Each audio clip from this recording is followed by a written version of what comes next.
So Derek, you've just got out of the water at Pennington Flash. You talk us through why? Yeah, training for this half Ironman. It's the last one really. Events next Sunday, so yeah, they've opened up the full length distance 1.9k or 1.925. So it's good just get it under your belt and then you know where you're at. But for some reason I did 2.36k, so I think I was more like a yacht tic-tacking. So I got to get straighter, but even so I was well within the time, so pretty pleased with it. So why are you doing this Ironman? Can you talk us through that? Yeah, I mean, any effort like this, for me anyway, at my age, is only worth it if we're going to raise some money for charity.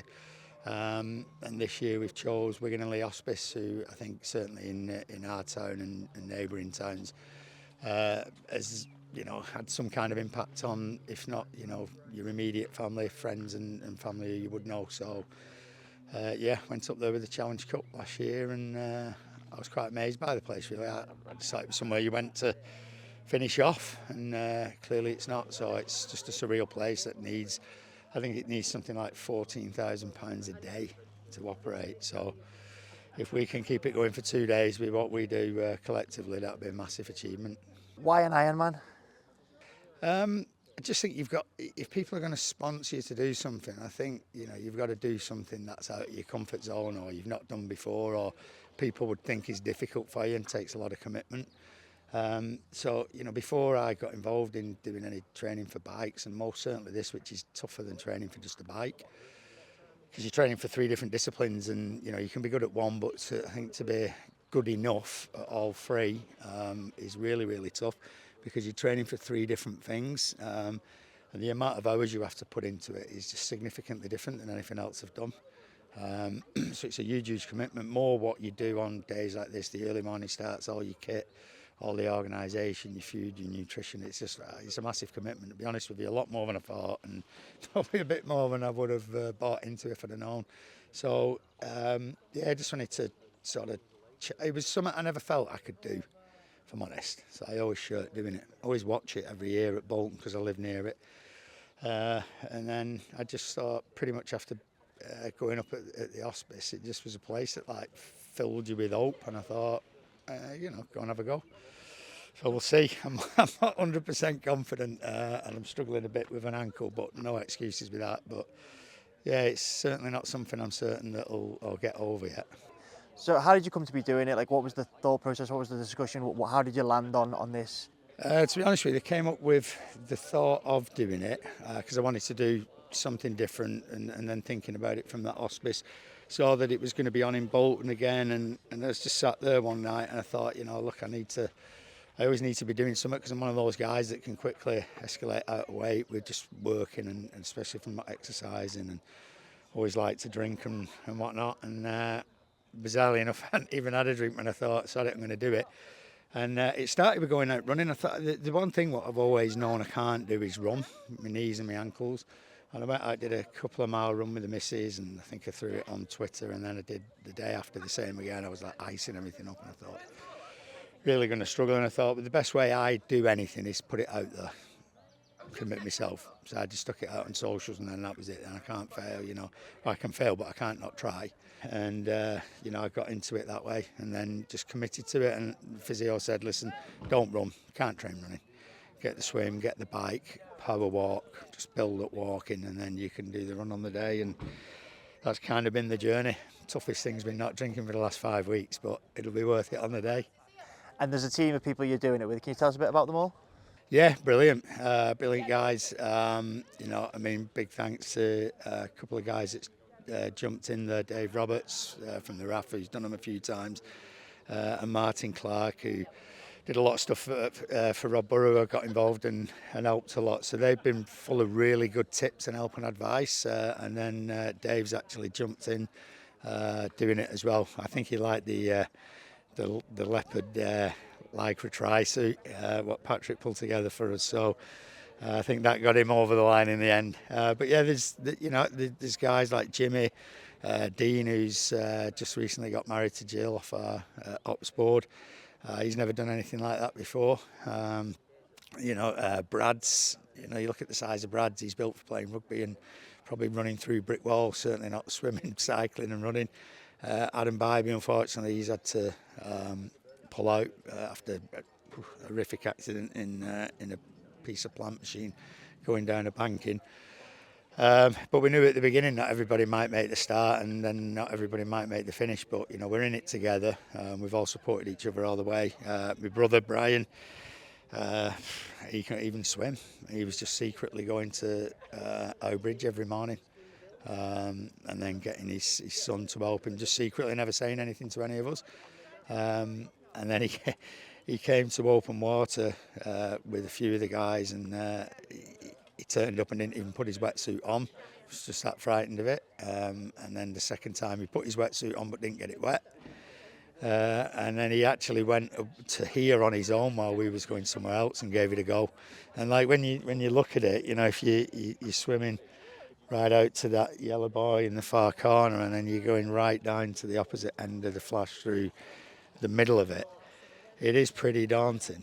And then the waves, you're trying to look up to breathe. It's nothing like a swimming pool, especially if the swimming pools are in David Lloyd's, where I go at Chorley and it's a nice infinity pool. There's no wish and wash.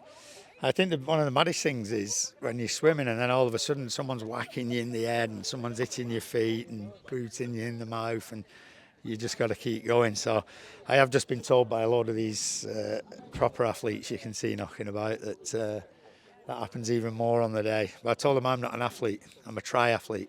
I try to be an athlete. So you've mentioned the Trisuit made by Patrick, and it's obviously the signature leopard print, a nice little throwback to the club and the connection there as well. Yeah, absolutely. The club's got a massive army of fans and sponsors, and that's your quickest way of raising money is through sponsors, and obviously if you've got a kit that you can highlight those businesses on where you can show their support, and it's fabulous that the companies that have done that. Massive respect and appreciation to those guys, and for Patrick for producing something that's out of their zone and coming up with their nice designs again to showcase it. But more importantly, it's got the real quality that you need and feel, and in particular the pad that you need on the seat for the cycling. If they'd have got that wrong, it wouldn't have been achievable. So, yeah, brilliant to them, and then all the fans and friends and family that have sponsored. And if you've not, please do. And if that's not for you at the moment, for whatever reasons, because we know people are having tough times, then just share it or pass it on and recommend it to someone who maybe can, or get down on the day and just give us a cheer, ring a bell. Leopards are massive, all that kind of thing, and it'll definitely help us through. Have you spoken to any of the players about it? Have you got any advice from any of them? No, because they would totally take the mickey out of me.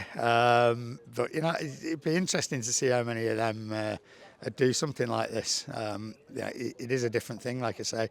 I know there's some lads in there that are good at swimming. When we go to La Santa, you see it. I'm sure they'd all be strong at running and different stuff. But no, they take the mickey, so I'll probably wait till nearer the time and then just tell them to get on the socials and share it and chuck a few quid at us. You started this as a team, and there's been a few people that haven't been able to make it. You're struggling with yourself at the minute as well, aren't you, with a bit of an ankle injury? Can you talk to us about that? Yeah, always listen to advice and don't think that you're bigger and better than it.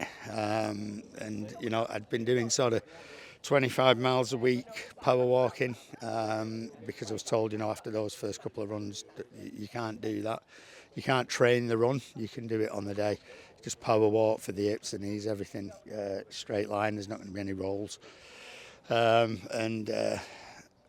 was doing that, and I did the course twice, which is like an half marathon that you finish with, in 3 hours 10 minutes, just power walking, which I feel's enough anyway, knowing what I can do on the bike and knowing what I can do in the swims to get me in under 8.5 hours. We're not much to spur, but all I want to do is finish it. And then on Saturday we came here, did a swim, jumped on the bike, 40 mile.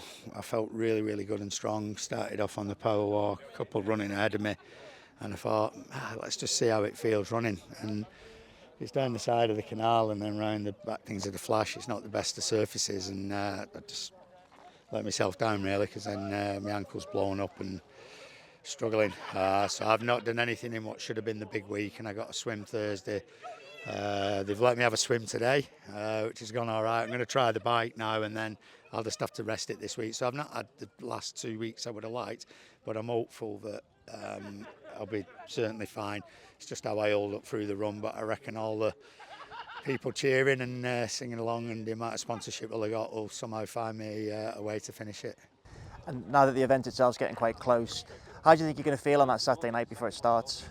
Probably won't sleep. I know last week we did not Saturday, just got on the one before, we did a dummy event where we did half the swim, half the bike, and then half the power walk, and we put it in the fast transitions, everything as if it would be.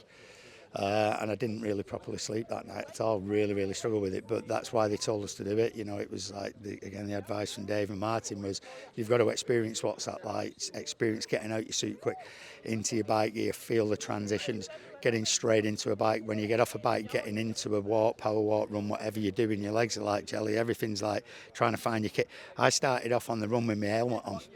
The guy pulls me, he says, are you planning on falling? And I'm like, you know, those kind of things. It's just good experience. So I didn't sleep really well. I ended up at 3 a.m. But, you know, with that, you just eat and your body will get through it. And then when you finish, you can sleep. So, you know, same with the ankle.